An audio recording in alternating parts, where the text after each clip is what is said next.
Jadi kalau ada orang mengatakan saya percaya kepada Allah, saya percaya kepada Nabi Muhammad, saya percaya kepada hari kiamat, saya percaya kepada takdir, tapi kepada Isra Mi'raj saya tak percaya, maka batal imannya, karena dia berarti tidak beriman kepada satu ayat Quran.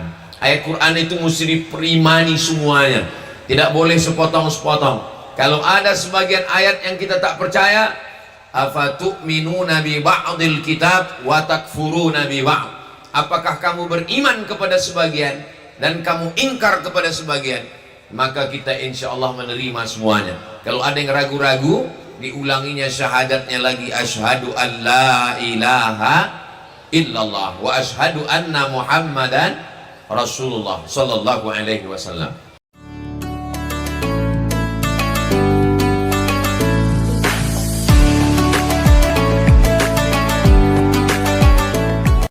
Amin ya rabbal alamin. Bapak Ibu yang dimuliakan Allah Subhanahu wa taala, siapa yang tidak percaya Isra dan Mi'raj, maka batallah iman Islamnya, karena berarti dia tidak percaya pada satu ayat dari surat Al-Isra juz 15.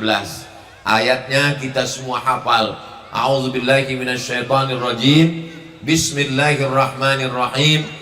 Subhanalladzi asra bi'abdihi laylan minal masjidil harami ilal masjidil aqsa alladzi barakna haulah linuriyahu min ayatina innahu huwas samiul basir. Jadi kalau ada orang mengatakan saya percaya kepada Allah, saya percaya kepada Nabi Muhammad, saya percaya kepada hari kiamat, saya percaya kepada takdir, tapi kepada Isra Mi'raj saya tak percaya, maka batal imannya, karena dia berarti tidak beriman kepada satu ayat Quran. Ayat Quran itu mesti diperimani semuanya, tidak boleh sepotong-sepotong. Kalau ada sebagian ayat yang kita tak percaya, afatu'minuna bi ba'dil kitab wa takfuruna bi ba'd, apakah kamu beriman kepada sebagian dan kamu ingkar kepada sebagian, maka kita insya Allah menerima semuanya. Kalau ada yang ragu-ragu, diulanginya syahadatnya lagi, asyhadu an la ilaha illallah wa asyhadu anna muhammadan rasulullah sallallahu alaihi wasallam. Kalau ada yang bertanya atau bertanya-tanya dalam pikiran, kenapa pengajian ini tak kita buat di masjid? Karena memang jamaahnya ramai melimpah ruah. Ini kalau kita buat di masjid, Masjid Raya Ar-Rahman tak muat. Yang kedua, mohon maaf beribu maaf, ada perempuan yang memang tak boleh masuk masjid.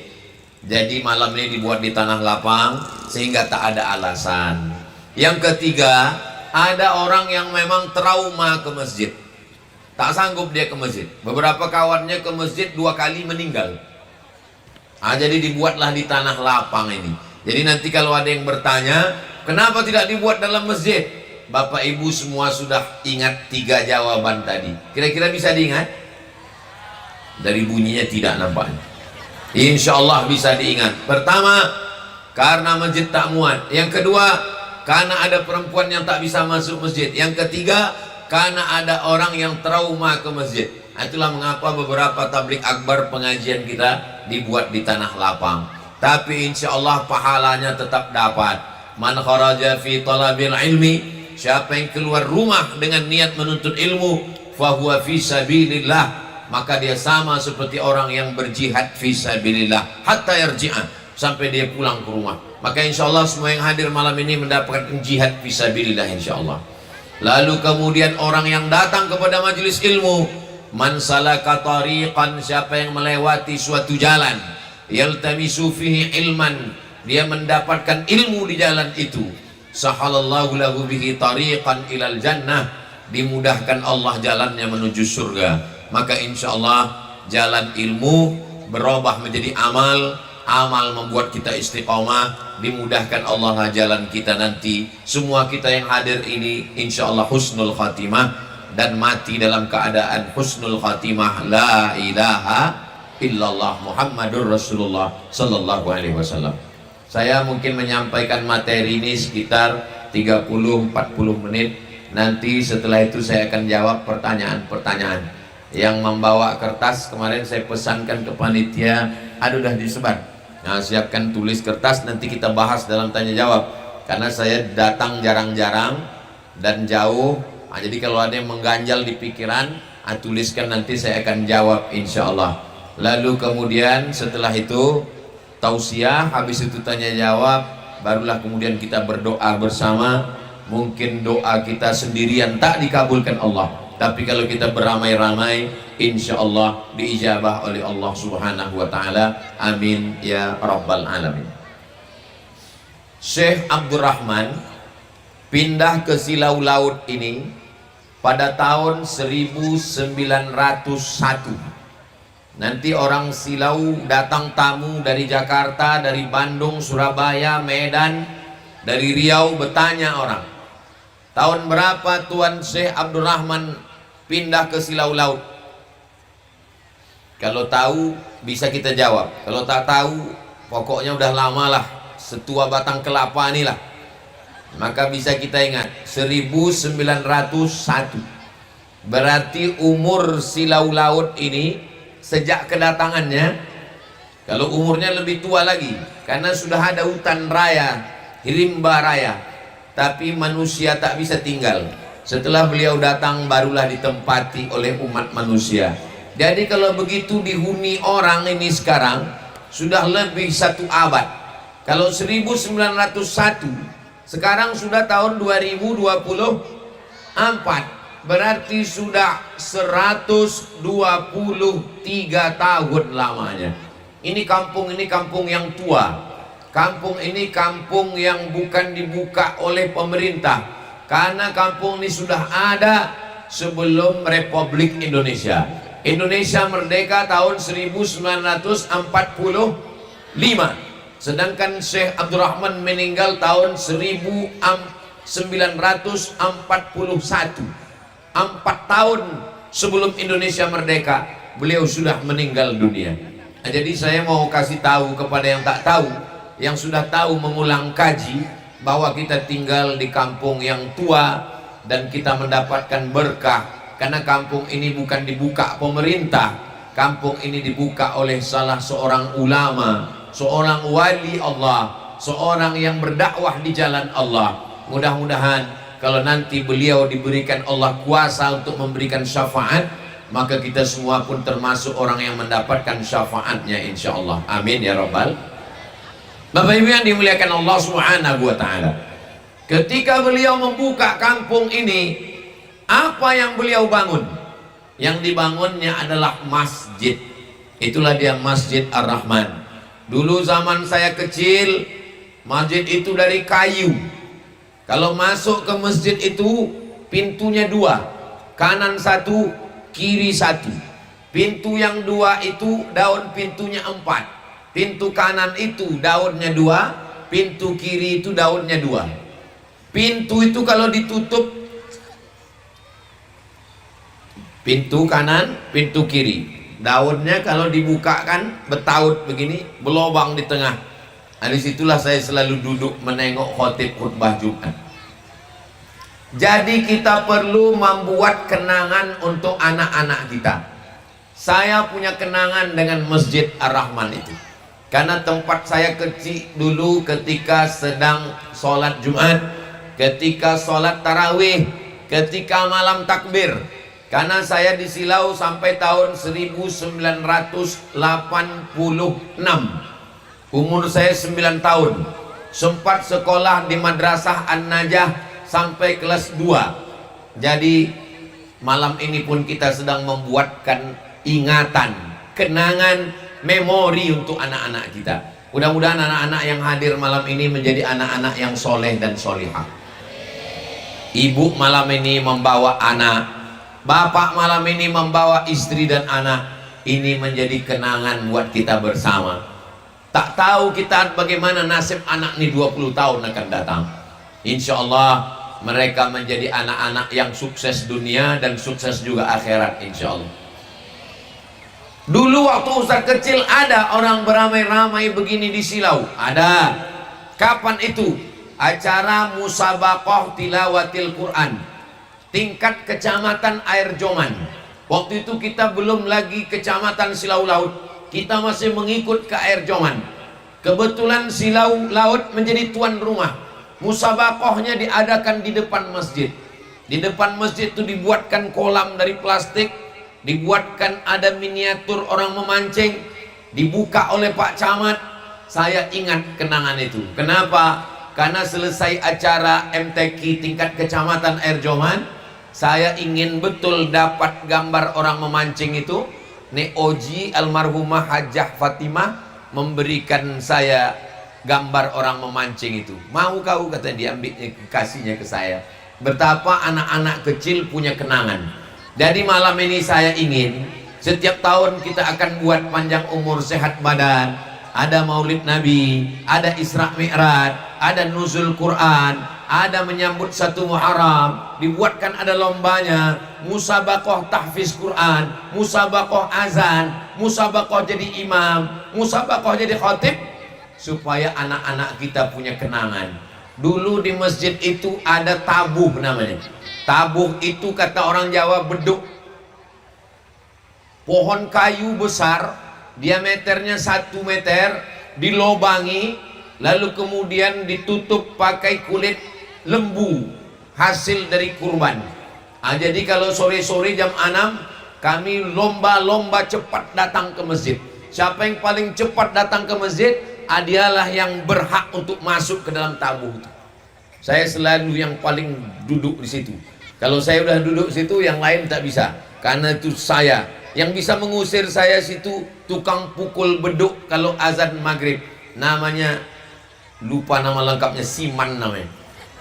Siman kalau datang dia mau mukul, barulah kami keluar. Jadi memori kecil itu di atas tuh kubah itu dulu kubah kayu, bisa kita naik ke atas, duduk di atas kubah kayu, jendelanya kaca, menengok silau keliling. Jadi kenangan ke masjid, anak-anak kita mesti punya kenangan ke masjid. Kenangan masa kecil, kenangan masa lalu, kenangan lomba, itu kita buatkan sekarang, nanti berulang balik. Berapa tahun yang lalu lah Ustadz punya kenangan itu. Kenangan itu tahun 1986. Saya juara 1 lomba baca doa kunut di An-Najah tahun 1985. Sekarang sudah tahun 2024, berarti sudah 30 tahun yang lalu lebih. Jadi kenangan-kenangan memori masa kecil. Jangan sampai anak-anak kita punya kenangan ketika nanti dia ditanya setelah dia dewasa, apa kenangan kau dulu waktu di Silau? Aku selalu diajak emak sama ayahku di tanah lapang menengok orang ramai. Apa yang kau tengok? Dangdut. Apa yang kau tengok? Keyboard tunggal. Alhamdulillah, saya tak pernah punya kenangan itu. Masa Ustadz selama di Silau? Ustadz kan pindah tahun 86, iya. Lahir tahun 77, iya. 86, 77, berarti umur Ustadz 9 tahun, iya. 9 tahun umur Ustadz tak pernah menengok keyboard sekalipun. Pernah. Wah, itu tuh nikah sepupu saya. Di Silau nih nikah dia. Waktu dia nikah, banyaklah orang naik ke atas pentas keyboard. Penyanyi, menyanyi, naik, orang naik. Menengok orang naik, saya pun naik juga ke atas. Menjoget orang itu, saya joget juga. Balik dari situ, dipiuhkan omak nih. Sampai mati saya ingat. Wal awwalu wal akhiru. Itulah pertama dan terakhir saya naik ke atas pentas dangdut. Sejak itu sampai mati insya Allah tak akan pernah. Kenapa? Kenangan yang luar biasa tentang pendidikan di kampung halaman. Jadi Bapak Ibu yang hari ini punya anak-anak kecil, maka ingatkanlah anak-anak kita. Maulid Nabi mengingatkan tentang sejarah Nabi. Isra Mi'raj, inti Isra Mi'raj itu adalah masjid. Subhanalladzi asra bi 'abdihi lailan minal masjidil haram ilal masjidil. Bangunan yang pertama di atas dunia masjid. Bangunan yang kedua di atas dunia masjid. Bangunan yang pertama dibangun di Silau Laut masjid. Itulah masjid. 123 tahun pahalanya mengalir. Saya generasi yang keempat. Syekh Abdurrahman pertama, anaknya Siti Aminah kedua, anaknya Hajah Rohana ketiga, Abdul Somad yang keempat. Jadi kalau 50, 50, 50, 50, 200 tahun mengalir pahala. Dari sebelah ayah saya, yang pertama pindah kemari dari segala ayah saya, Matsah namanya. Matsah ini punya anak Yahya, nama dia Yahya. Tapi orang kita payah menyebut Yahya. Siapa? Ingah Jahaya. Yahya ini punya anak Bakhtiar. Bakhtiar ini punya anak Abdul Somad. Saya ini generasi keempat yang di Silau ini, yang berpindah kemari, mengalir pahala. Mudah-mudahan sampai hari kiamat pahala orang yang sholat ke masjid itu mengalir insya Allah. Saya tahun 2020 dikasih kabar atap masjid itu, masuk ke masjid tripleknya melambai, bocor di bawah, bertampung pakai ember. Datanglah orang mengadu ke saya, Somad, kau tengok tadi di masjid melambai sudah triplek atap di atas, dan di bawah pula ember sudah menampung. Lama saya termenung. Kenapa saya menung?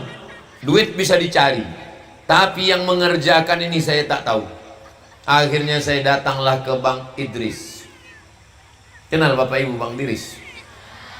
Bah, macam mana kalau masjid ini kita rehab? Kata Bah Idris, kita izin dulu ke Tuan Haji Ibrahim, insya Allah. Tapi aku tak bisa datang. Aku mengusahakan duitnya insya Allah. Tapi abanglah yang mengkoordinir semua orang yang ngecor, yang menyelesaikan ini. Kalau duit ini berlebih, kubalikkan, kata Bang Diris. Kalau duit ini cukup, insya Allah. Kalau duit ini kurang, aku tambah. Janji ya Pak? Ya. Kalau berlebih duit ini, kubalikkan. Tapi kalau duit ini kurang, aku menambah. Alhamdulillah duit itu cukup. Tak banyak yang kami lakukan. Tapi paling tidak sekarang kalau kita sembahyang, taklah nampak lagi triplek itu melambai, dan tidak pula lagi perlu bertampung insya Allah ember-ember. Kenapa? Kalau bahasa Melayunya menumpang tua. Tua itu sudah ada, memang sudah didirikan lebih 100 tahun, tapi kita ingin menumpang. Maka apa yang bisa kita lakukan sekarang? Kita menjaganya dengan sholat berjamaah, dengan mengisi pengajian. Man bana masjidan, siapa yang membangun masjid? Tuan Syekh Abdul Rahman dulu yang membangun. Banallah mislahu baitan fil jannah, dibangunkan Allah untuknya satu tempat di surga. Tapi kalau kita tak bisa membangun, merehab. Tak ada lagi yang mau direhab karena sudah selesai bangunannya. Meramaikan dengan sholat berjamaah. Kenapa demikian? Sholatul jamaati, sholat berjamaah, afdalu min sholatil fardhi, lebih utama daripada sholat sendirian. Bisa wa ishrina darajah, 27 derajat. Dulu saya sholat, saya tengok tak terlalu ramai jamaah. Jadi lama saya merenung berpikir, bagaimana supaya masjid ini ramai dengan sholat berjamaah. Maka ketika almarhumah mak saya meninggal, saya berpikir supaya rumah mak saya itu dijadikan sebagai rumah Quran.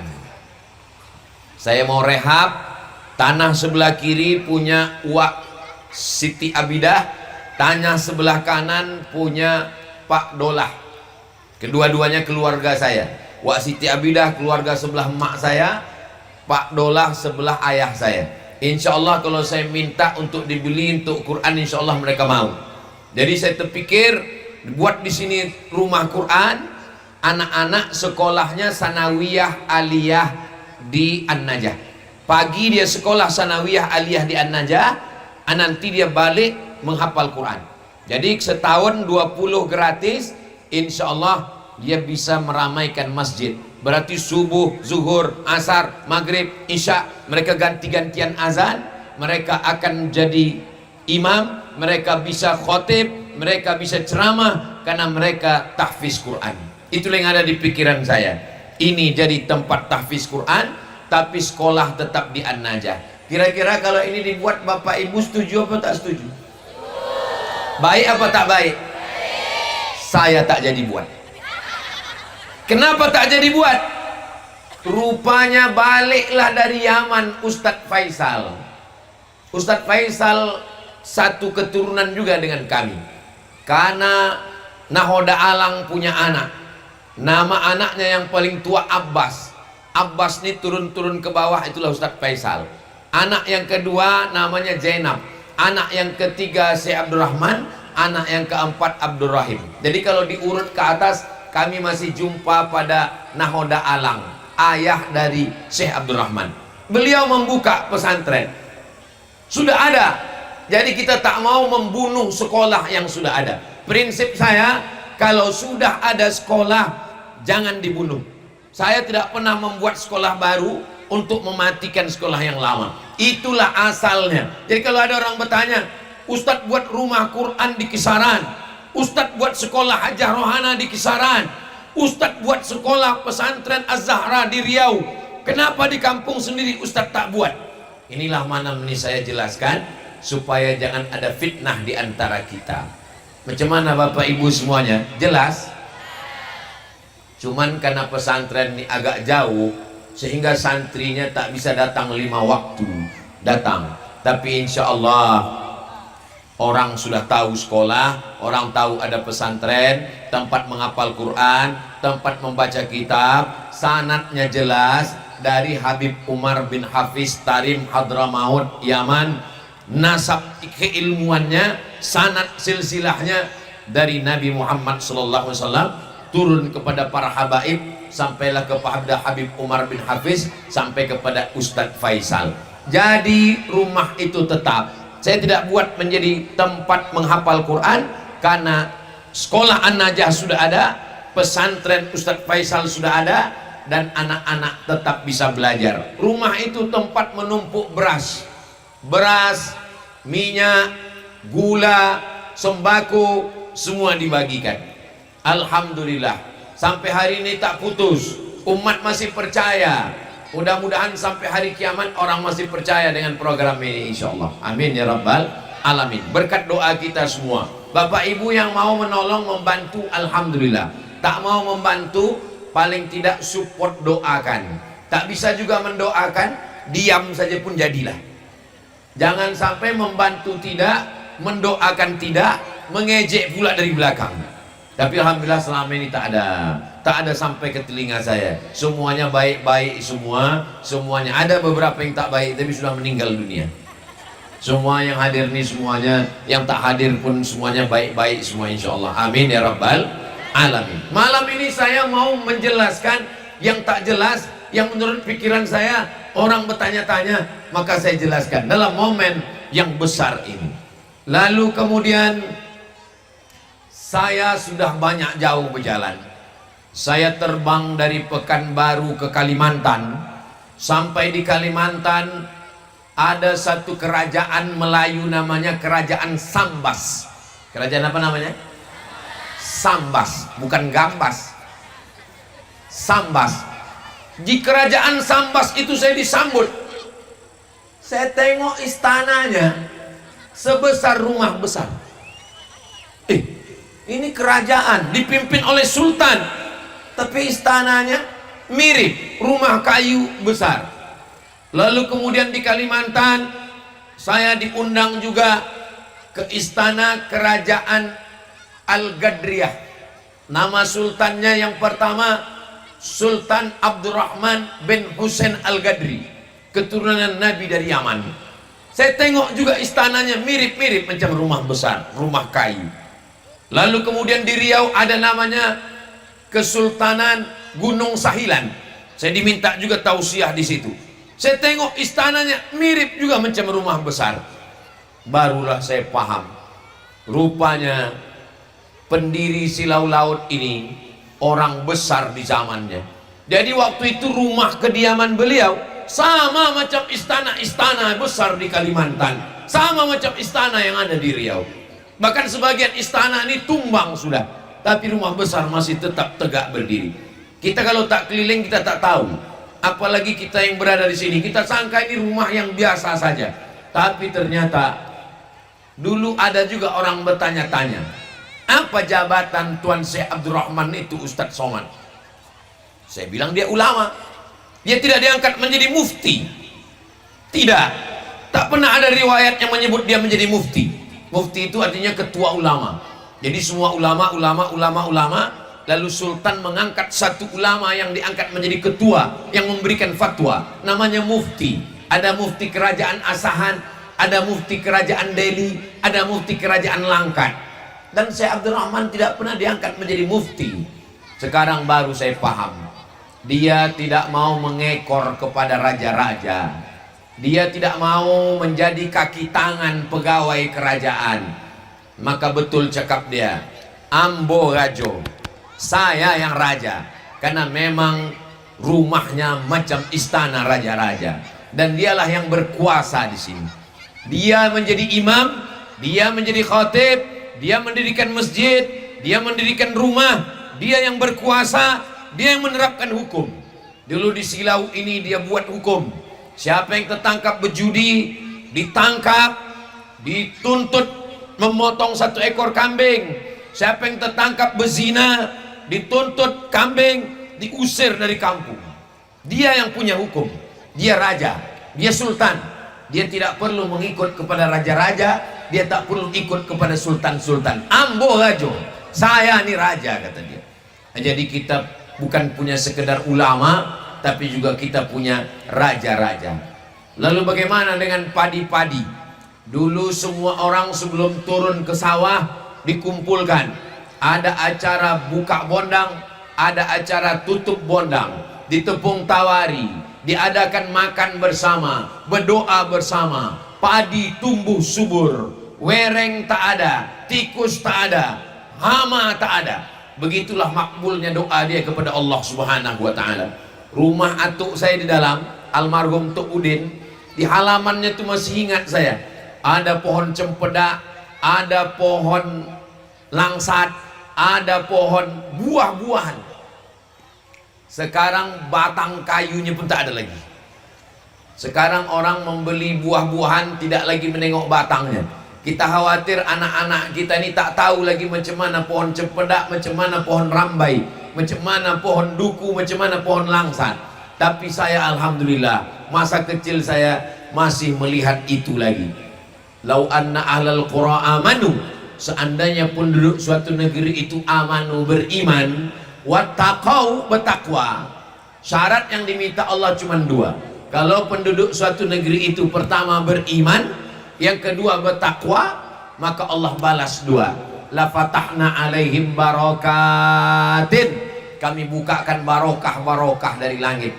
Turun hujan tumbuh padi, turun hujan tumbuh duku langsat, turun hujan tumbuh durian, durian merata-rata. Kalau sudah libur sekolah, saya balik dari Kisaran, saya tidur di pondok durian, tidur pondok durian ini, tidur pondok ini, pergi ke sini. Itu sampai, makanya hari ini ke mana saya undangan, pasti ditanya orang, Ustadz makan durian. Pergi ke Malaysia, Musangking, macam-macam durian. Kenapa? Karena dari kecil udah terbiasa makan durian di Silau. Bapak Ibu yang dimuliakan Allah Subhanahu wa taala, syarat yang diminta Allah cuma 2. Walau anna alal qura amanu, kalau penduduk suatu negeri itu amanu, beriman, wattaqau, bertakwa, Allah balas 2. La fatahna alaihim barakatin, Allah bukakan barokah-barokah minas sama, dari langit, wal ard, dari bumi. Turun barokah dari langit, turun hujan. Turun barokah dari bumi, tumbuhlah tanaman-tanaman, tumbuhlah buah-buahan, tumbuhlah padi, tumbuh semuanya.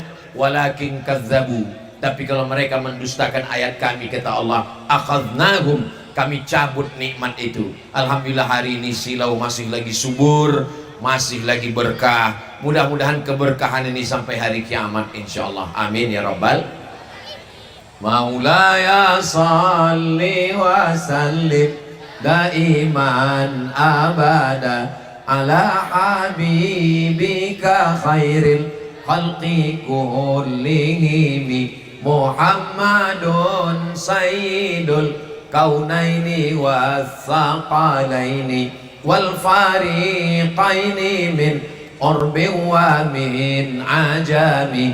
Maulaya salli wa sallim daiman abada ala habibika khairil khalqi kullihim. Ya Rabbi bil Mustafa balligh maqasidana waghfir lana ma madha ya wasi'al karami maulaya salli wa sallim daiman abada ala habibika khairil khalqi kullihim.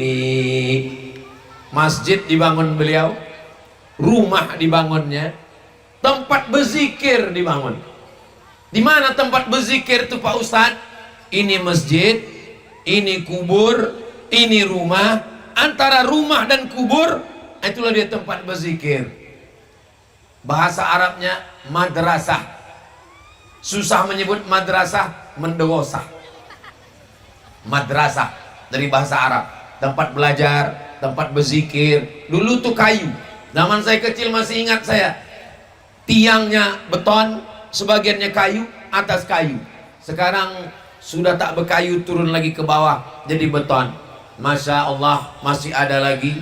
Jadi warisan-warisan yang dulu ketika saya kecil masih ada, dan ini kita jaga. Sekolah pun masih ada. Artinya apa?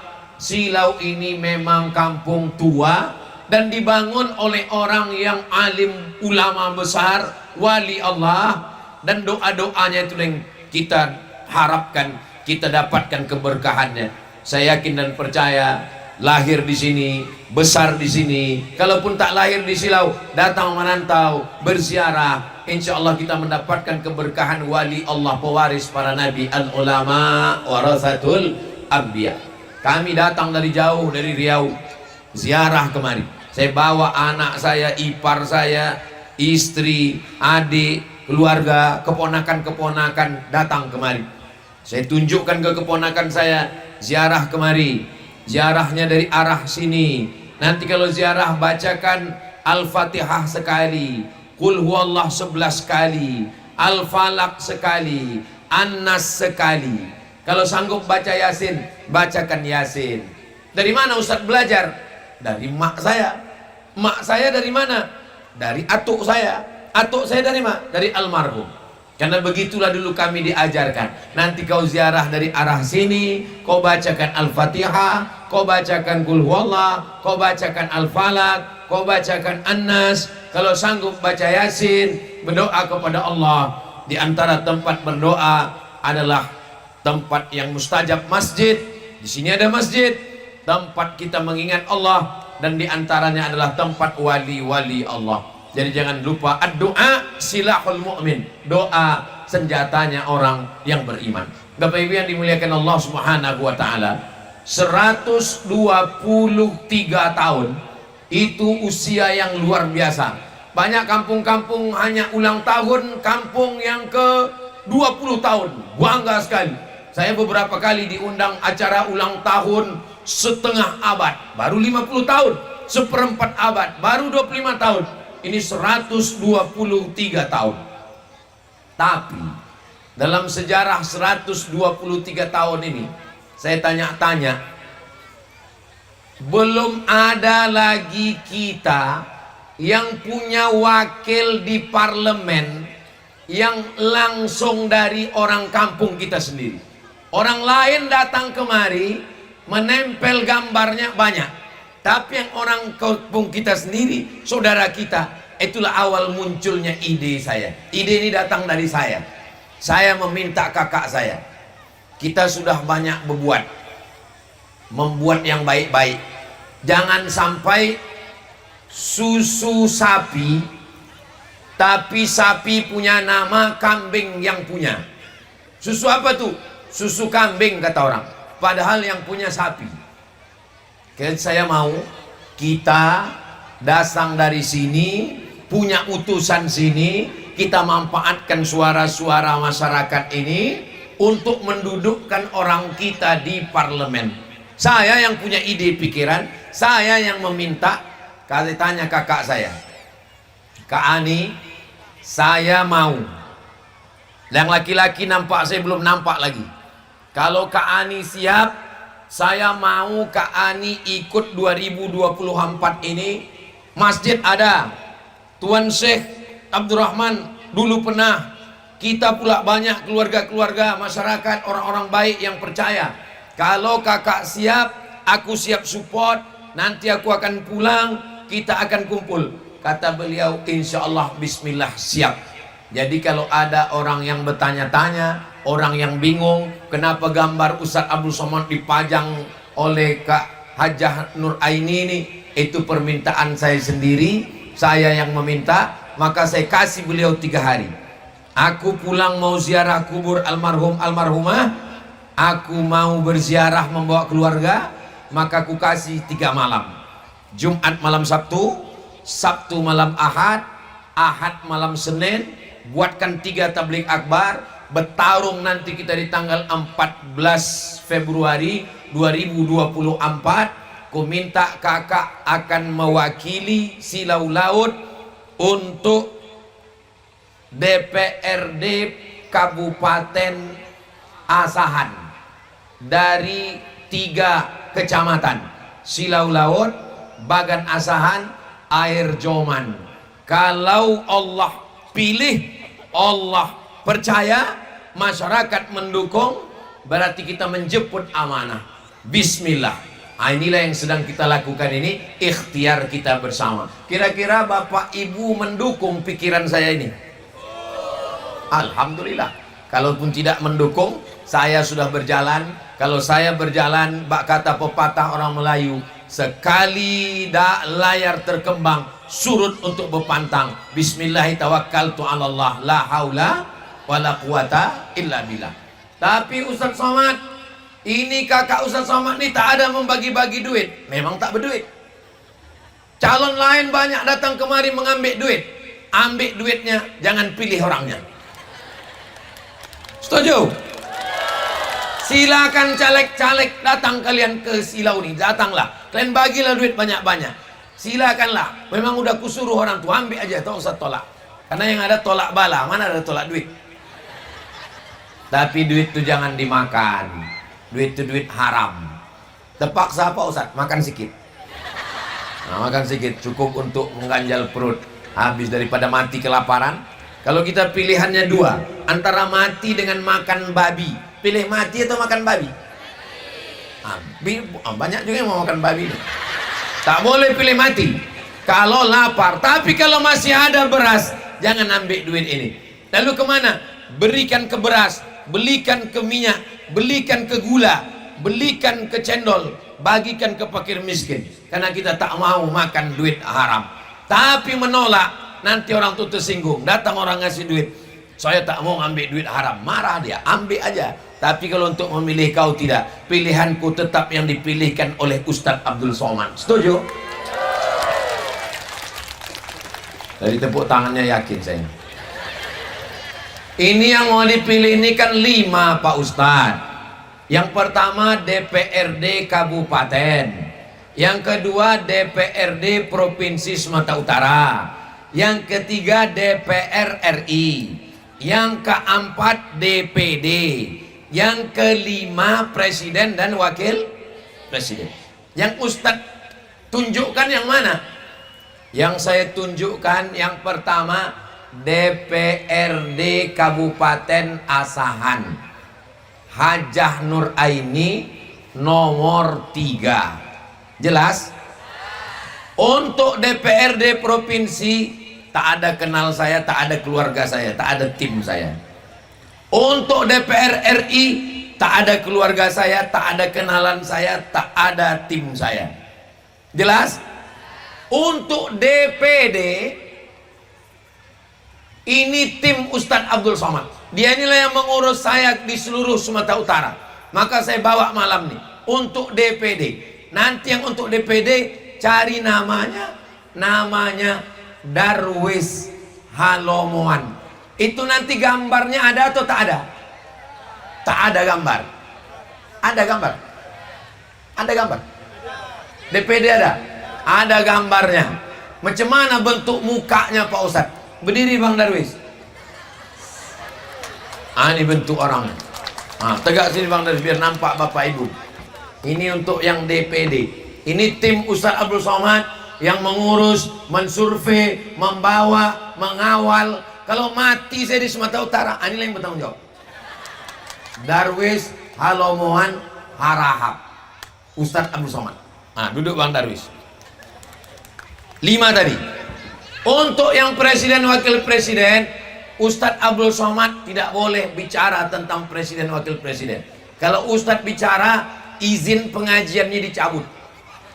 Tapi Bapak Ibu udah tahu kan yang datang ke rumah saya? Udah selesai itu udah. Tak perlu lagi saya cakap kan? Udah berserak-serak gambarnya kan? Udah. Jadi kalaupun dilarang orang, Abdul Somad silakan ceramah, tapi jangan bicara. Maka saya tanya tadi, apa yang boleh ku cakapkan? Kak Ani boleh? Boleh, udah ku cakapkan. Kalau tuan membeli kuini, jangan diletakkan di dekat kain. Kalau sudah ada Kak Ani, jangan pilih yang lain. Jelas itu dah. Kenapalah Ustadz mesti mendudukkan orang di DPRD Asahan? Kalau kita tidak mengambil peluang itu, kursi itu ada 50, kita wajib mengambil kursi itu.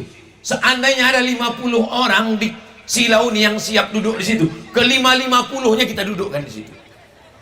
Tapi karena tak siap, maka satu ini dulu kita tes. Nanti tahun 2029 ada yang mau duduk lagi, dudukkan yang lain insya Allah. Amin.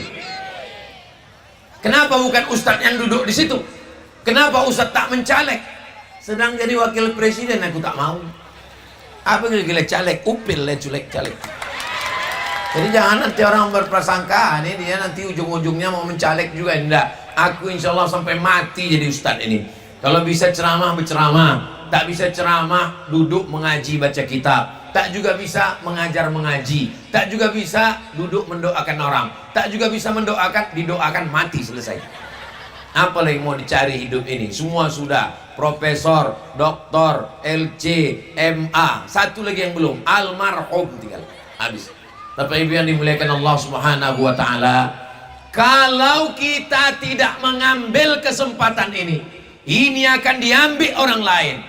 Balehonya berserak, gambarnya berserak, datang dia ke kampung kita, datangnya 5 tahun sekali, mengetuk pintu, membagikan 100, 200, 500 ribu, habis itu tak pernah lagi datang. Apalah gunanya itu? Kita mau berkelanjutan di masa akan datang insya Allah.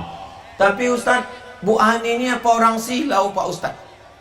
Bu Ani itu nama omaknya Hajah Jareah. Hajah Jareah itu anak Siti Aminah. Siti Aminah itu anak Syekh Abdurrahman. Kurang jelas lagi itu. Iya, tapi dia kan di kisaran Pak Ustadz. Tinggalnya di kisaran, tapi lebih selalu dia bolak-balik lagi kemari. Dalam sebulan berapa kali dia bolak-balik kemari. Dia balik kemari, dia tinggal situ, kunci rumah itu dia megang semua. Jadi semua amanah ini saya mintakan, saya yang meminta, bukan beliau menawarkan diri, bukan beliau mau. Saya bilang, kakak ku minta untuk ambil amanah nih, duduk menjadi anggota Dewan Legislatif. Insya Allah, mudah-mudahan Allah perkenankan niat baik kita ini insya Allah. Amin ya Rabbal Alamin. Saya sudah berdiri 50 menit. Tadi dimulai jam 9 kurang 5, sekarang sudah jam 10 kurang 15. Berikutnya kita akan jawab beberapa pertanyaan yang masuk yang ada di kertas-kertas. Jumlah duit yang masuk terkumpul 2.843.500 rupiah.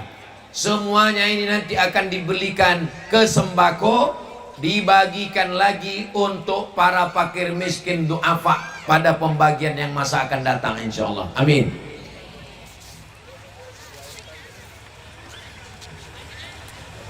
Izin Ustadz, bagaimana cara kita memilih pemimpin? Semua calon menurut saya kurang bagus. Kita tidak memilih malaikat. Apakah kita memilih malaikat? Kita memilih manusia. Manusia yang kita pilih itu pernah salah, pernah silap, pernah berdosa. Tapi yang kita pilih akhafud dararain, yang paling minim mudaratnya. Seandainya pilihannya tinggal dua, tinggal setan dengan iblis, siapa yang kita pilih? Setan. Karena setan lebih minim mudaratnya daripada iblis. Karena iblis tak mati-mati, kalau setan bisa mati. Kita pilih setan. Kalau dia berulah, kita bacakan ayat kursi, mati dia. Kalau iblis tidak, pilihlah mudarat yang paling ringan. Jelas? Itu prinsip Ustaz Somad. Aku bingung Ustaz, pilih yang kupilih. Udah selesai. Apa bingung-bingung susah-susah? Apakah saya harus golput Pak Ustadz? Jangan. Karena kalau sampai kau golput, maka naiklah nanti orang. Kita akan bahas, makin banyak nih.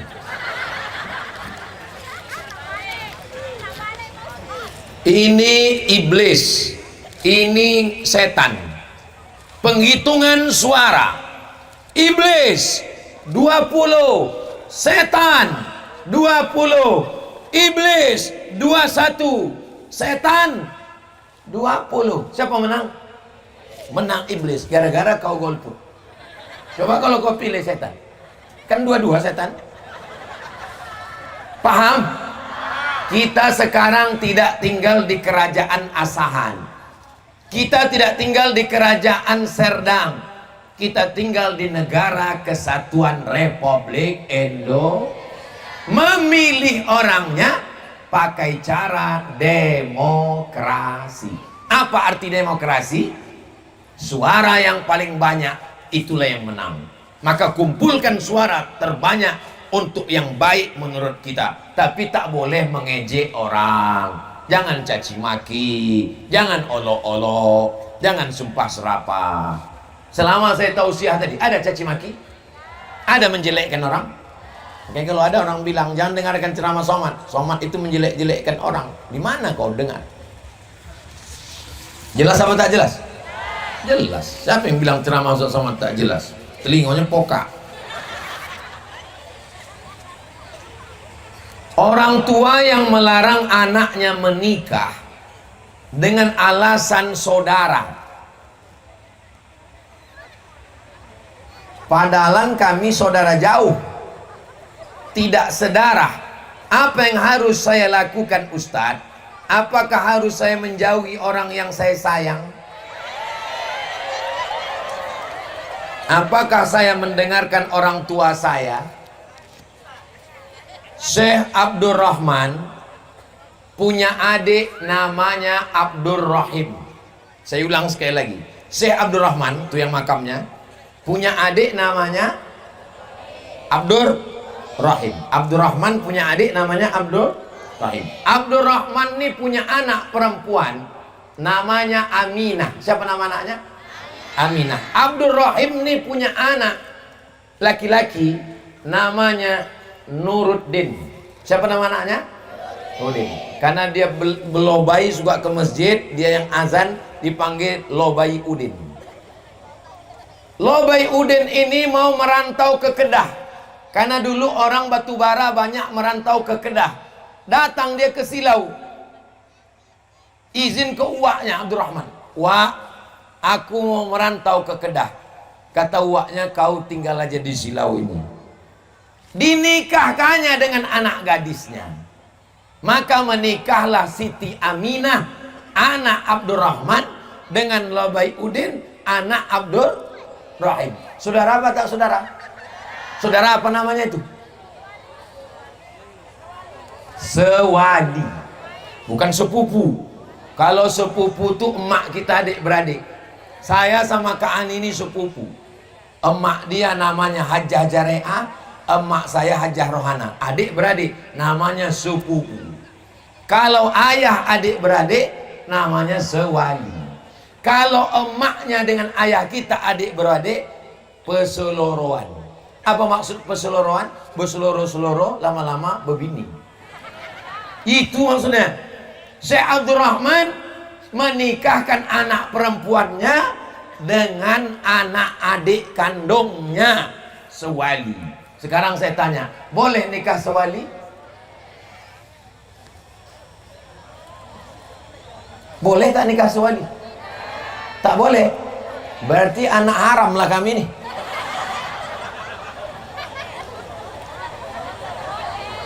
Boleh nikah sewali? Anak saya Abdurrahman Siti Aminah menikah dengan anak Abdurrahim Lobayudin, lahir 10 anak. Anak nomor 10 Hajah Rohana, saya anaknya. Paham?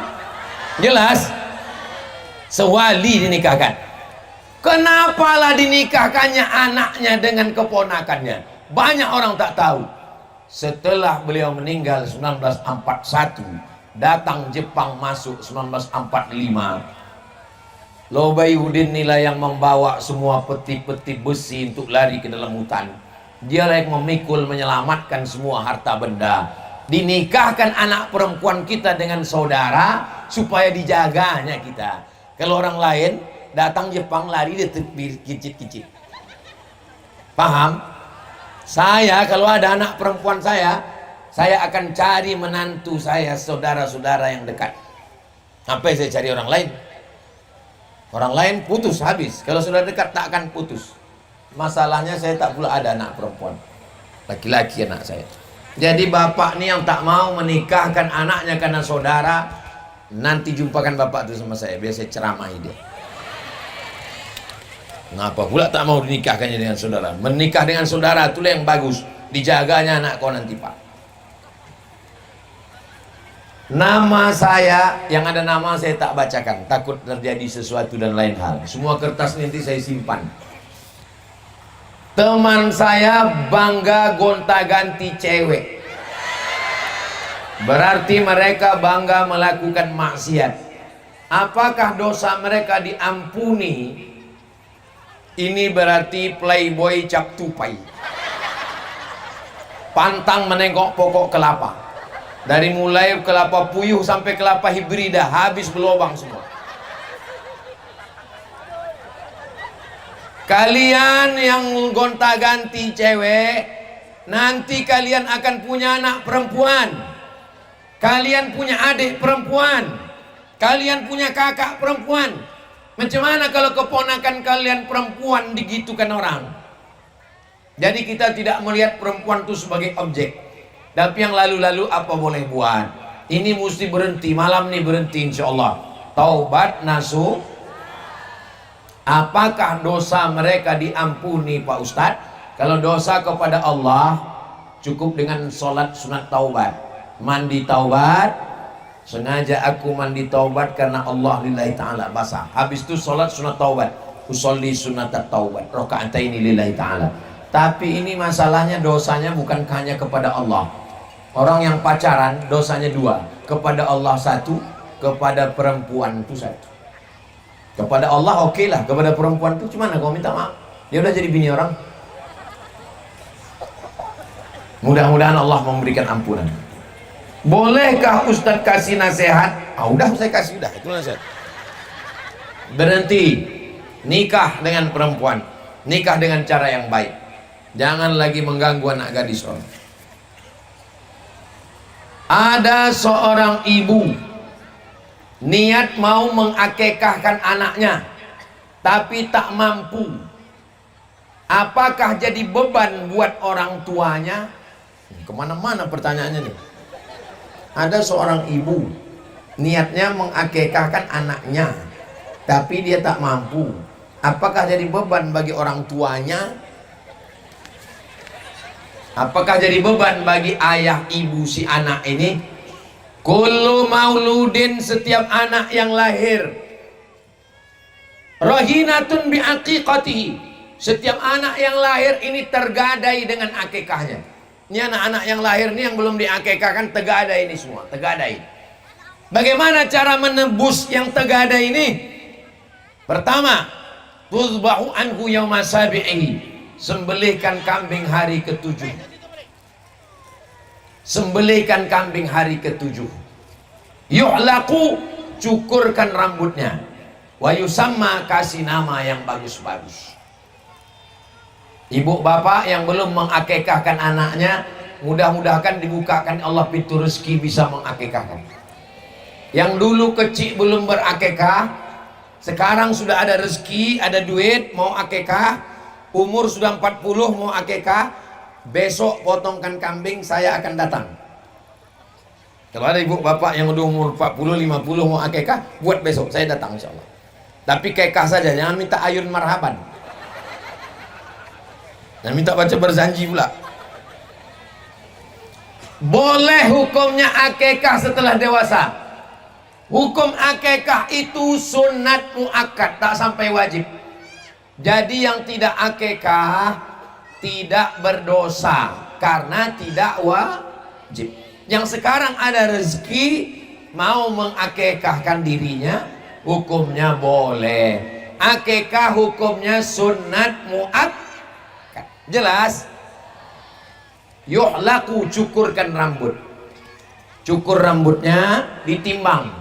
Rambut Sami itu dulu ditimbang. Kebetulan dia lahir rambutnya tipis. Ditimbang, berapa gram dapat? 2,7 gram. Bulatkan 3 gram, 3 juta. Dibelikan ke makanan sedekah fakir miskin. Wa yusamma, kasih nama yang bagus. Waktu saya lahir, omak saya datang bertanya ke Atuk Lobayudin, ya, siapa yang cocok nama anakku ini? Kata Atuk Lobayudin, kasih namanya Solah. Solah itu bahasa Arabnya bagus. Solah, pakai H kecil, H, Solah, bagus. Kita di Silau ini tak pandai bahasa Arab. Solah itu ikan sola, ikan selar. Takkan nama anak aku nama ikan, kata mak. Tak ada nama lain. Kasihlah nama Abdus Somad.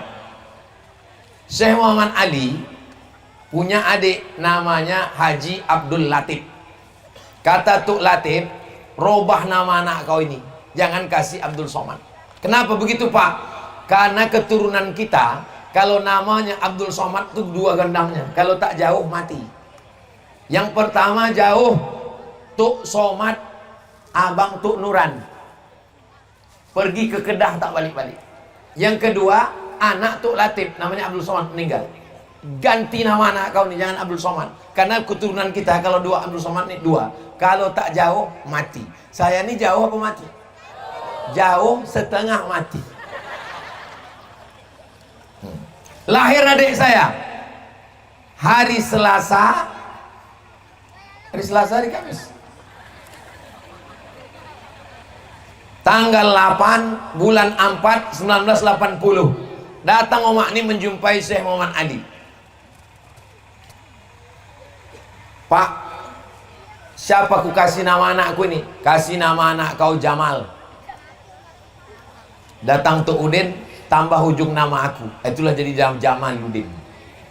Orang zaman dulu kalau lahir anak kasih nama yang baik, tanyakan ke orang tua. Orang zaman sekarang dibuatnya sendiri, tak siapa nama anak. Siapa nama anak kau? Ronaldo. Dia pandai main bola, main kasti pun tak pandai. Dicocok-cocokkan pula nama laki sama nama bini. Nama laki Sulaiman, nama bini Toibah, nama anak Letoy. Mohon maaf, jangan tersinggung, mana tahu gitu. Cocok-cocok. Dulu tak begitu. Ditanyakan ke ulama, siapa yang cocok anak kami? Begitulah kami dulu dikasih nama. Itu tradisi di Silau. Syekh Abdul Rahman asal mengasih nama, coba tengok nama yang dia kasih. Aminah anaknya punya anak laki-laki pertama Abdul Karim. Lahir lagi anak laki-laki Abdul Hafaz. Lahir lagi anak laki-laki Abdul Muttalib. Lahir lagi anak laki-laki Abdul Jabbar. Lahir anak laki-laki adik dari Abdul Hafaz, Abdul Rauf. Semua nama cucunya pakai Abdul. Karena nama yang paling bagus adalah nama hamba yang disandingkan dengan Asmaul Husna. Anaknya dikasih nama Abdul Latif. Nama itu doa. Ini nama orang sekarang membaca akad nikahnya pun susah. Nama anak ustaz itu kok panjang sekali. Sami, Ahmad, Mesbahi, Ibadillah. Yang Sami itu dari saya. Sami artinya mulia. Ahmad Mesbahi dari neneknya. Neneknya menengok video qori internasional namanya Ahmad Mesbahi. Ingin cucu ni macam qori ni, agak si Ahmad Mesbahi. Ibadillah dari Kiai Hasan dari Gontor. Kata Kiai Hasan kasih Ibadillah, 4 nama. Sami Ahmad Mesbahi Ibadillah. Pas cukup untuk paspor berangkat haji umrah. Mizian Hazik Abdillah. Mizian itu dari saya. Mizian Hazik Abdillah dari almarhum Mak. Mak ujung nama cucunya itu dikasih Abdillah. Habibi Maulana Habibi Abdillah. Abdillah artinya hamba Allah. Ada satu tanah warisan dari orang tua saya. Sebelum tanah itu dibagi, ada salah satu anak menanam pisang atau kelapa. Kata yang menanam, sampai kapanpun yang ditanam adalah hak dia. Tapi saat ini tanah itu sudah dibagi. Jadi macam mana hukumnya Pak Ustadz? Apakah tanam itu tetap hak dia atau gimana? Waktu bertanam itu tanah itu punya siapa? Punya almarhum ayah. Sekarang ayah sudah meninggal, tanah ini dibagi. Bilang sama dia, kau kalau masih tetap mau kelapa ini, maka jatah kau tanah ini, supaya kelapa kau ini di sini. Tapi kalau tanah ini nanti jatah aku, maka kelapa ini kau cabut, karena kelapa ini yang punya kau, tanah ini punya aku. Jelas? Kalau kau masih tetap bertahan mau kelapa ini, ambil jatah tanahnya. Karena kita petak-petak, ini jatah kau, ini jatah kau, ini jatah kau, kau yang tanam, ambil. Kalau kau jauh jatah yang lain, ini jatah aku, tanah ini punya aku, kelapa punya kau. Kalau kau mau ambil kelapa, cabut kelapa ini, karena tanah ini punya aku. Tapi kalau kau mau kasih kelapa ini ke aku, bagus, hadiah bersilaturahim makin baik. Kalau dia keras, keras pula kita. Kalau dia lembut, lembut pula kita. Apa kata dia? Ambillah kelapa itu untuk kau. Kita balas, ambil pula lah tanah ini untuk kau. Lembut orang, lembut kita. Keras orang, jangan keras. Ini mau pencoblosan. Mau keras nanti setelah tanggal 14. Jelas apa tak jelas? Jelas. Saya kalau habis menjawab itu saya tanya dulu. Apakah salah ketika kita sudah menikah melupakan orang tua? Dan tolong doakan semua supaya saya bertemu jodoh. Tapi gimana ya? Apakah salah ketika kita sudah menikah melupakan orang tua? Yang mengandung tuh bini apa orang tua? Orang tua. Yang menyusukan bini apa orang tua? Orang tua. Yang melahirkan sampai meregang nyawa bini apa orang tua? Orang tua. Setelah kau menikah, kenapa pula kau lupakan orang tua? Kau jumpa bini kau tuh kan setelah berumur 25 tahun. Waktu kecil, SD, SMP, SMA, kuliah, kan orang tua. Makanya surga di bawah tapak kaki ibu. Belum pernah lagi saya dengar surga di bawah tapak kaki bini. Makanya kalau ada orang menikah, setelah nikah dia justru takut sama bininya, meninggalkan orang tuanya. Ini orang ini kalau mati nanti tak kena azab kubur.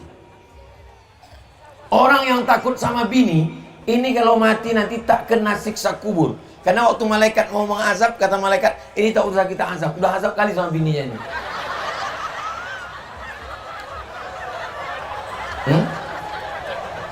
Jelas? Hai perempuan-perempuan, kalian mesti berkata, aku milik suamiku dan suamiku milik emaknya. Aku ini punya lakiku dan lakiku itu punya emaknya. Ibu yang punya anak laki-laki, dia menganggap nanti kalau anakku ini nikah, anakku ini akan hilang, dia ambil bininya. Ternyata apa kata si ibu? Dulu ku sangka kalau anakku nikah hilang anakku Pak Ustadz. Ternyata anak perempuan menantuku itu lebih sayang pula lagi ke aku daripada dia. Mudah-mudahan ibu semua dapat menantu yang baik-baik, solihah, solihah. Mengapa Al-Fatihah disusun pertama di Quran? Yang pertama turun itu kan Iqra, Pak Ustadz. Iya juga ya. Waktu Nabi bertahanus di gua Hira, apa yang pertama turun? Iqra bismi rabbikal ladzi khalaq, khalaqal insana min 'alaq, Iqra wa rabbukal akram, alladzi 'allama bil qalam, 'allamal insana ma lam. Yang pertama turun kan Iqra. Habis itu Nabi pulang kedinginan, berselimut, diselimuti oleh Khadijah. Datang malaikat Jibril. Apa kata malaikat? Ya ayyuhal muzammil, ya ayyuhal muddassir, hai orang yang berselimut, bangkit, fa'anzir, beri peringatan. Itu ayat yang kedua turun. Lalu kemudian berkumpul Nabi, dikumpulkan ya pakcik-pakciknya, paman-pamannya, bibi-bibinya. Apa kata Allah? Wa anzir ashiratakal aqrabin, berikanlah peringatan kepada kerabat-kerabat dekatmu. Kenapa yang pertama kita tengok di Quran itu Al-Fatihah?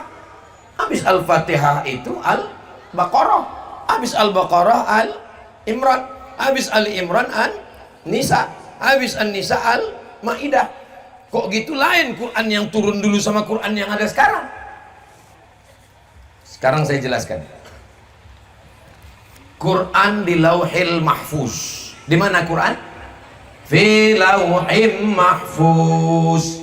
Di Lauhil Mahfuz. Turun dari Lauhil Mahfuz ke tempat transit namanya Baitul Izzah. Apa nama tempatnya? Baitul Izzah. Dari Lauhil Mahfuz turun ke Baitul Izzah, sekali turun. Macam susunan yang ada di Quran kita sekarang.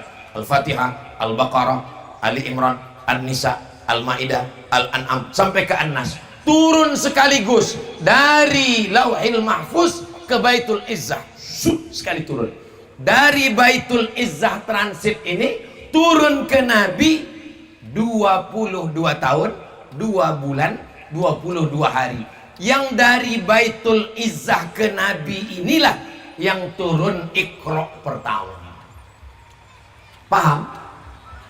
Nyambung? Jelas? Dari bunyinya bingung. Quran yang pertamanya Al-Fatihah, keduanya Al-Baqarah, Ali Imran, An-Nisa, Al-Maidah, Al-An'am, turun sekaligus dari Lauhil Mahfuz ke Baitul Izzah. Sekaligus. Dari Baitul Izzah ke Nabi itu yang turun berangsur-angsur. Iqra dulu. Yang Quran yang sekarang ini adalah susunan yang ada di Lauhil Mahfuz, bukan susunan menurut jelas? Jelas apa tak jelas? Saya ulang sekali lagi, 3 kali. Saya kalau mengajar di kelas gitu, jelas? Enggak Pak Ustaz, saya ulang 3 kali. Jelas? Enggak Pak Ustaz, saya ulang 3 kali. 3 kali saya ulang, saya bilang, kalau 3 kali udah pulang kau tak juga paham 2 gendangnya. Kalau tak aku keluar, kau keluar.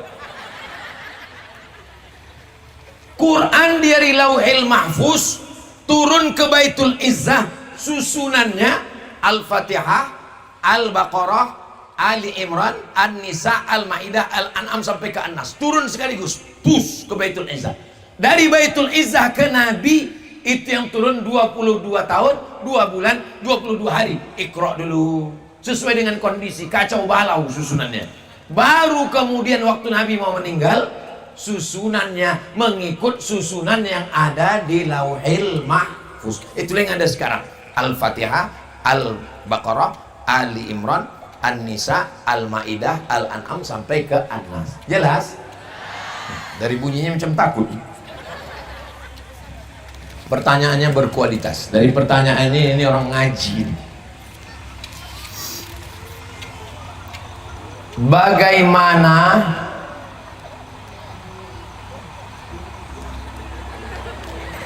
ketika meninggal dunia saat hidup meninggalkan hutang, sedangkan anaknya bukan orang berada, hanya sebagian saja orang tuanya yang mampu dibayar?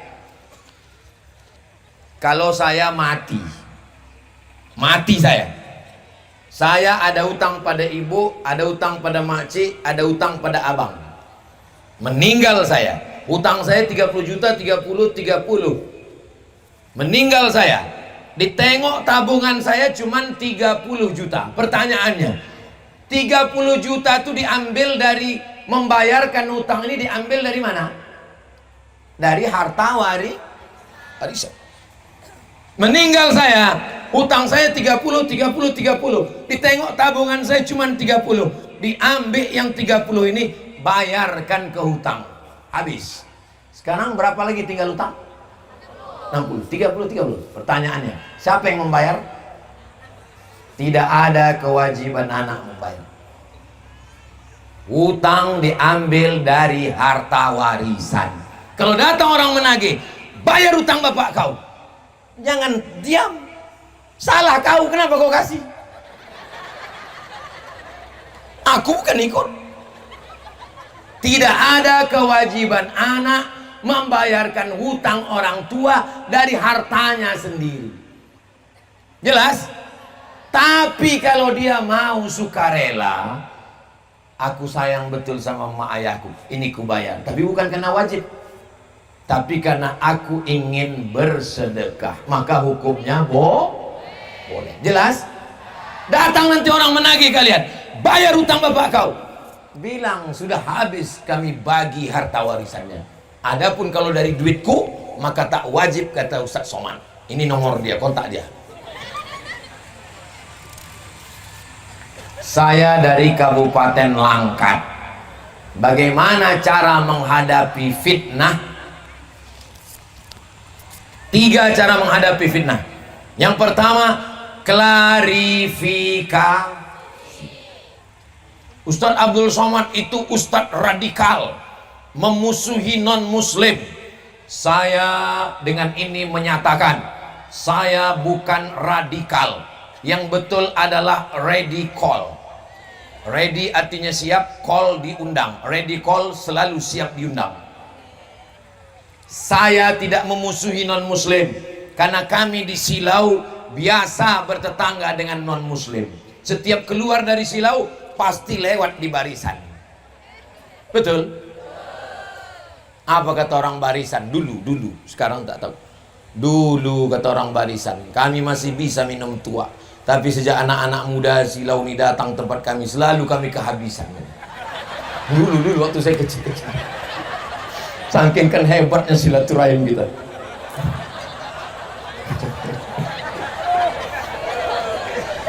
Tiga, kalau tetap mengejek saya, mengolok-olok saya lapor ke Polda. Pertama klarifikasi, yang kedua jelaskan, yang ketiga lapor polisi. Pernah Ustaz melapor polisi? Saya lapor. Datang saya ke kantor Polda Riau. Pak, ini ada orang ngejek saya. Ini gambar dibuatnya di Facebook. Nanti Ustaz Somad di BAP, silakan. Nanti Ustaz Somad akan dipanggil, silakan. Datang saya 2 kali ke kantor polisi di BAP. Habis itu kemudian dibawa ke kantor kejaksaan pengadilan. Saya datang 2 kali, dia tak datang, mencret dia. Lapor polisi.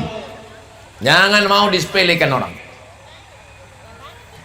Apa hukum isbal dalam memakai sarung? Isbal artinya menjulurkan mata, menjulurkan ujung celana, ujung kain, ujung jubah lewat mata kaki. Ini isbal namanya. Lewat mata kaki. Mustinya pakai celana ini sini di atas mata kaki. Itu maka banyak orang sekarang menggunting celananya. Ada suami ibu yang kaki celananya udah mulai digunting. Itu dia takut isbal. Hadis isbal, ma asfalal ka'baini finnar, yang di bawah mata kaki masuk neraka. Nih celana di bawah mata kaki, kain di bawah mata kaki, jubah di bawah mata kaki, masuk neraka. Tuh. Berarti Ustaz masuk neraka lah. Makanya belajar hadis jangan cuma 1 hadis. Sudah saya tulis dalam buku 37 masalah populer. Datang Umar Abu Bakar Siddiq. Kata Abu Bakar, aku jubahku panjang ya Rasulullah. lewat mata kaki. Kata Nabi, antalasta minal khuyala. Yang tak boleh itu lewat mata kaki kalau untuk sombong. Karena orang Arab zaman dulu dibuatnya jubah tuh panjang-panjang. Kalau dia berjalan habis tai-tai ayam di belakang itu. Itu yang tak boleh. Pernah menengok anak raja Inggris nikah. Anak raja Inggris waktu nikah pakai jubah panjang berjalan. Tukang pegangnya aja 7 orang di belakang. Untuk menunjukkan status sosial. Itu pakaian jahiliyah. Itu yang tak boleh. Ilat sebabnya karena sombong. Kalau tak sombong tak apa-apa, kata Imam An-Nawawi. Kalau tak sombong tak apa-apa, kata Imam Sun'ani dalam Subulus Salam Syarah Bulughul Maram. Kalau tak sombong tak apa-apa, kata Syekh Yusuf Al-Qardawi dalam kitab Kaifana Ta'amal Ma'as Sunnah. Baca buku lengkap Ustadz Somad dalam 37 masalah populer, masalah isbal. Jelas? Ya, nanti ibu habis potong kaki celana laki. Balik lagi tengok gantung semua. Kenapa kau potong ini? Tadi bang Ustadz kami bilang asal di bawah mata kaki masuk neraka.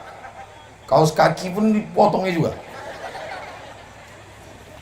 Amalan agar cepat dipanggil ke tanah suci Makkah walaupun dana terbatas. Syekh Muhammad Ali punya anak perempuan paling kecil namanya Hajah Habibah. Waktu Hajah Habibah pergi ke Makkah, mak saya datang ke sana bantu masak-masak ke rumah besar. Saya tinggal di rumah sendiri. Malam tuh mimpilah saya sampai ke Makkah. Sampai di Makkah bingung, saya tak pandai bercakap Arab. Besok pagi saya tanya mak saya, mak, iya, malam tadi aku sampai ke Makkah. Cemana kau di Makkah? Bingung aku, tak bisa cakap Arab. Adikku mesti belajar bahasa Arab. Mandi saya di kanal. Mandi di kanal sampai sore. Sore orang pulang dari mengambil padi. Duduk saya di atas sampan. Datanglah seorang yang membawa sepeda mau balik dari sawah. Dipegangnya kening saya. Tengoknya ada tai lalat. Katanya kau ini nanti ke Mekah nanti. Jadi tentang masalah sampai ke Mekah nih sampai tak sampai itu urusan Allah. Tapi ikhtiarnya urusan kita. Jangan gara-gara cerita ini balik ke rumah tengok kening semua. Aku tak ada tai lalat berarti tak sampai. Bukan itu maksudnya. Itu urusan Allah. Masalah ada ikan tak ada ikan itu urusan Allah. Yang urusan kita memasang pancing. Ambil buluh, pasang mata kail, pasang tali, itu urusan kita. Dapat tak dapat ikan urusan Allah. Urusan kita cari rezeki, bayar ONH, berangkat alhamdulillah, tak berangkat niatnya sudah sampai. Macam mana kalau sampai mati tak berangkat ke Makkah? Niatnya sudah sampai. Innamal a'malu binniyat. Jangan sedih hati. Yang penting store ONH. Berapa sekarang paling murah store ONH? Tanya ke bank, Pak, saya mau store ONH, berapa paling murah? 1 juta, masukkan 1 juta, daftarkan. Besok pagi mati, niatnya udah sampai. Innamal a'malu binniyat. Niyatul mu'min khairum min amalihi. Niat orang beriman lebih baik daripada amalnya. Berapa banyak orang haji tapi tak dapat pahala haji. Berapa banyak orang yang tak haji dapat pahala haji. Kenapa? Niat. Tapi jangan hanya niat, tak bekerja. Besok pagi abang tak mengutip brondol, yang penting niat.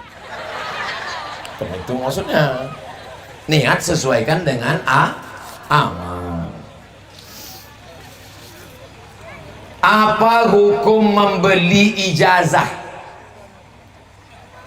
Apakah ada dalil Islam yang menghukum boleh membeli ijazah? 1. Man ghasyana falaysa minna. Siapa yang menipu maka dia bukan umat Nabi Muhammad SAW. Dibeli ijazah S1 padahal tamat SMA. Menipu apa tak menipu? Bohong. Ijazah S1 dipakai ikut tes PNS, lulus, dapat gaji, jadi pegawai 30 tahun, gajinya haram. Pensiun, pensiunnya haram. Kenapa? Karena masuknya dengan cara haram. Jangan. Kalau ada yang menawar-nawarkan jangan. Kalau udah sempat terbeli Pak Ustaz, jual beli. Apakah ada amalan yang bisa dilakukan selain ngapal Quran supaya nanti kita tetap bisa berkumpul dengan orang tua maupun dengan suami istri? Karena kalau kita berdosa ketika sholat belum tentu kita dikabulkan. Mohon penjelasan. Ini termasuk orang baik, dia di akhirat mau berkumpul dengan orang tua dan istrinya. Ada beberapa jamaah nanya ke saya, Ustadz, ya nanti kalau kita mati di akhirat kita jumpa sama istri Pak Ustadz, kita masih jumpa gak dengan istri kita? Saya bilang jumpa. Masa jumpa Pak Ustadz? Saya bilang jumpa. Saya di dunia ini udah tak tahan Pak Ustadz, apalagi di akhirat jumpa lagi kan. Bapak ini baik, istrinya baik. Kata dia, apa amalan supaya kita bisa berjumpa dengan anak istri di sana? Alhaqna bihim dzurriyyatahum. Orang yang beriman, beramal soleh, nanti kami akan jumpakan dia dengan keturunan datuk nenek moyangnya dulu. Saya yakin, insya Allah, kalau saya beriman, saya beramal soleh, saya akan dipertemukan. Walaupun jarak saya dengan Syekh Abdurrahman, beliau meninggal 1941, saya lahir 77. Insya Allah saya akan berjumpa dengan syarat beriman dan beramal soleh. Yang ketiga, cinta. Datang orang berkulit hitam memeluk Nabi. Kenapa kau peluk aku? Kata Nabi, kenapa kau peluk aku? Kata dia, aku tak yakin jumpa dengan engkau ya Rasulullah. Aku berkulit hitam, aku miskin, aku susah. Kata Nabi, almar'u ma'aman ahab. Orang akan bersama dengan siapa yang dia cinta. Kalau kau cinta, kau akan bersama. Ibu cinta tak dengan bapak? Dari bunyinya tidak. Bapak cinta tak dengan ibu? Insya Allah jumpa nanti di sana. Pak Ustadz, kalau kita cinta dengan bini orang, kita jumpa juga di sana Pak Ustadz.